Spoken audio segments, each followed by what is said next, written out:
എല്ലാവർക്കും നമസ്കാരം. എൻ്റെ മറ്റൊരു വീഡിയോയിലേക്ക് സ്വാഗതം. നമുക്കിന്ന് ഉണക്കക്കൊഞ്ച് വെച്ച് എങ്ങനെ തീയൽ വെക്കാമെന്ന് നമുക്ക് നോക്കാം. എല്ലാവരും ഇതൊന്ന് ട്രൈ ചെയ്ത് നോക്കണം. ഇഷ്ടപ്പെടുവാണെങ്കിൽ സബ്സ്ക്രൈബ് ചെയ്യണം, സപ്പോർട്ട് ചെയ്യണം. നമുക്ക് വീഡിയോയിലേക്ക് പോകാം. ആദ്യം തന്നെ ഒരു ചെറിയ നെല്ലിക്ക വലുപ്പത്തിൽ പുളി നമുക്ക് വെള്ളത്തിലിടണം, ഇട്ട് കുതിരാൻ വെക്കാം. അതിനുശേഷം നമുക്ക് ഒരു ചട്ടി അടുപ്പിൽ വെച്ച് ചൂടായതിന് ശേഷം നമുക്കൊരു 3 ടീസ്പൂൺ വെളിച്ചെണ്ണ ഒഴിച്ചു കൊടുക്കാം. വെളിച്ചെണ്ണ ഒന്ന് ചൂടായതിന് ശേഷം നമുക്ക് കടുക് ഇട്ട് കൊടുക്കാം. കടുകിട്ട് നന്നായിട്ടൊന്ന് പൊട്ടിയതിന് ശേഷം നമുക്ക് ഒരു 3-4 പച്ചമുളക് കീറിയത് ഇട്ട് കൊടുക്കാം. പച്ചമുളക് നന്നായിട്ടൊന്ന് മൂത്ത് വരുമ്പോഴത്തേക്ക് നമുക്ക് ആവശ്യത്തിനുള്ള കറിവേപ്പില ഇട്ട് കൊടുക്കാം. അതിനുശേഷം ഞാനിവിടെ ഒരു ചെറിയ ഉള്ളി 250 ഗ്രാമാണ് എടുത്തിരിക്കുന്നത്. അത് ചേർത്ത് കൊടുത്ത് നന്നായിട്ടൊന്ന് വഴറ്റി കൊടുക്കാം. നമുക്കിതിലേക്ക് 1/2 ടീസ്പൂൺ ഉപ്പ് ചേർത്ത് കൊടുക്കാം. അപ്പോൾ പെട്ടെന്ന് ഇതൊന്ന് വെന്ത് കിട്ടും. അതിനുശേഷം നമുക്ക് ആവശ്യത്തിനുള്ള മഞ്ഞൾപ്പൊടിയും കൂടെ ചേർത്ത് നന്നായിട്ടൊന്ന് അടച്ച് വെച്ച് വഴറ്റിയെടുക്കാം. അടച്ച് വെക്കുമ്പോൾ ഉള്ളി നന്നായിട്ടൊന്ന് വഴണ്ടി കിട്ടും. നമുക്കൊന്ന് മിക്സ് ചെയ്തതിന് ശേഷം അടച്ച് വെച്ച് നന്നായിട്ട് വേവിച്ചെടുക്കാം.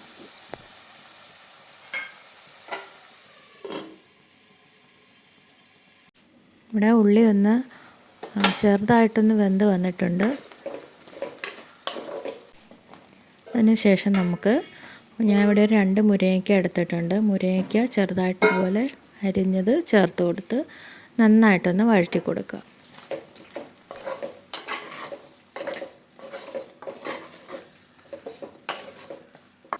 അതിനുശേഷം നമുക്ക് അതൊന്ന് അടച്ച് വെച്ചിട്ട് ലോ ഫ്ലെയിമിലിട്ട് ഒന്ന് വേവിച്ചെടുക്കാം. കൊഞ്ച് വൃത്തിയാക്കിയത് ഞാൻ വെള്ളത്തിലിട്ട് വെച്ചിട്ടുണ്ട്. ഇതേപോലെ വെള്ളത്തിലിട്ട് വെക്കാം.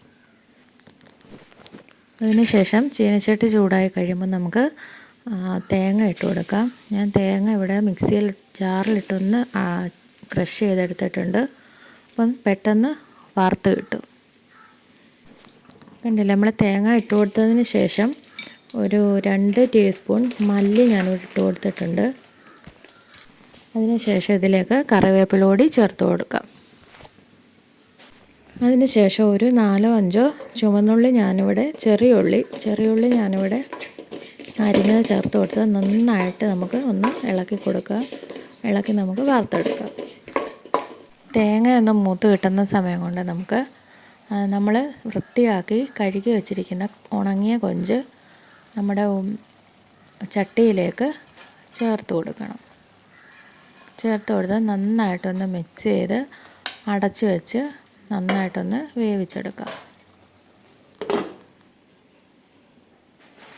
കണ്ടില്ലേ, തേങ്ങ നന്നായിട്ട് മൂത്ത് വന്നിട്ടുണ്ട്. നമുക്കിനി ഇതിലേക്ക് ഒരു 4-3 ടീസ്പൂൺ മുളക് പൊടി ചേർത്ത് കൊടുക്കാം. ചേർത്ത് കൊടുത്ത് ലോ ഫ്ലെയിമിലിട്ട് നമുക്ക് നന്നായിട്ടൊന്ന് പച്ചമണം മാറുന്നവരെ ഇളക്കി കൊടുക്കാം.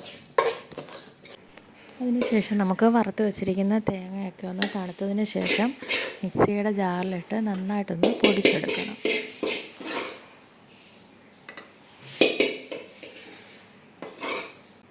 കണ്ടില്ലേ, ഇവിടെ നന്നായിട്ട് പൊടിഞ്ഞ് കിട്ടിയിട്ടുണ്ട്. നമുക്കിനി ഇത് കറിയിലേക്ക് ചേർത്ത് കൊടുക്കാം. അതിനുശേഷം നമ്മൾ വെള്ളത്തിലിട്ട് വെച്ചിരുന്ന പുളി പിഴിഞ്ഞ് നന്നായിട്ടൊന്ന് അരിച്ച് നമുക്കിതിലേക്ക് ഒഴിച്ചു കൊടുക്കണം. നമുക്ക് നന്നായിട്ടൊന്ന് മിക്സ് ചെയ്ത് കൊടുക്കാം. ഗ്രേവിക്ക് ആവശ്യമായിട്ടുള്ള വെള്ളം ചൂടുവെള്ളം നമുക്ക് ഈ സമയത്ത് ഒഴിച്ചു കൊടുക്കാം. ഞാനിവിടെ ഒരു ശകലം വെള്ളം കൂടെ ചേർത്തിട്ടുണ്ട്.